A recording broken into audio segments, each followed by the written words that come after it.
Maayong udto, sir. Ano tupod? Ang akong ikuan sa imo karon, unsa gani atong pangalan, sir? Juan Mercado. Unsa ni nga barangay gani dire? Lote, Purok Dos. Purok Dos. Purok Dos, Lote, Batog. Imbatog, Bukidnon. Unsa ba imong namatikdan gi sa Promised Land, sir? Akong namatikdan, makayo gid siya. Maayo gid siya gagamiton parte sa mga tanom. Tungkol para humay. Maayo gid siya sa Ano humay. imong humayo? Kay nakita nako nga gwapo gid ang uhay niya, linggas pod. So, ngano mangita pa man taglain nga naa na may gwapo nga atong magita nga gamit. Okay. Kapila na gani ka nakagamit sa atong product, sir? Kaupat. Kaupat na. Okay labot sa lain nga cropping. Oo. Lain nga crop. Oo, kaupat na ka nakagamit sa ato nga kuan. Gawa sa uban nga tanom nimo. Natistingan naman po nimo sa imong saging, no? Oh, saging, Kapayas. Kapayas, okay. Ang imuhang unang step sa imuhang paggamit sa ato ang product, sir. Nakamatikod ka nga gwapo gyud, di ba? Gwapong resulta. Sada. Unsa may imuhang gi-reduce, sir? Naka-reduce ba kag abono or chemicals? Reduce gyud tanan, reduce sa abono nya ang chemicals labaw pa sa reduce kay wa na may gumagamit og chemicals. Okay. Zero chemicals migo. Zero chemicals. Mao na ni nga imuhang humay, sir, no? Kanang naa nga toy sealer tracer dito. Oh. Karon sa ato pa zero chemicals na ka. Ang imong abot ba, sir, kining unsa ni? Kontento ba ka sa gihatag sa atong product, sir? Kontento. Kontento kay sa una abono na to mo kuha ra man pud tag gatos. Tapos 20 na. Labaw-labaw naman, maabot naman siguro sa diha 140. Oh, di ba?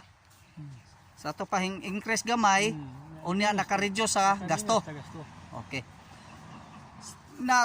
Unsa may imong ika-istorya sa imong mga kauban nato nga mga mag-uuma diri sa karon, sir, sa dili lang diri sa ato sa Imbatog, pati sa nagkalain-lain nga mga area. Unsa may imong ika-istorya sa ato nga mahitungod sa ato product, sir? Inani ra gyud ang kastorya sa ila nga mogamit gid sila ani nga klase sa abono kay foliar kay gawa sa maka-reduce tag chemicals, ka-reduce ta tanan. Mayo gid ang abot sab. Nya dili gid ka mataw-ataw sa pag-abot sa panahon nga nga pag-harvest mo. Okay. Kita man gid nimo ang uhay niya nga himsog gyud. Okay. Salamat kay sir, no. Mao ni si Sir Juan Mercado diri sa Purok Dos, Lote, Imbatog, Bukidnon. Usa siya sa ato user sa ato nga Promised Land Abundance All-in-One Organic Foliar Fertilizer. Ang ato nga testimony, dili gini siya ingon nga gibayran ako ni si Sir Juan. Kay kini si Sir Juan naa ni siya prinsipyo nga pagkataon nindot kay siya lami siya sundugon nga kinaiya. Gawa sa iyang pagkamangyatagon, duna gid siya kuan nga pagkatao, dili siya sama sa uban nga kung naa siya mahibalan or makatunan sa iyang pagpanguma, i-share po niya sa uban.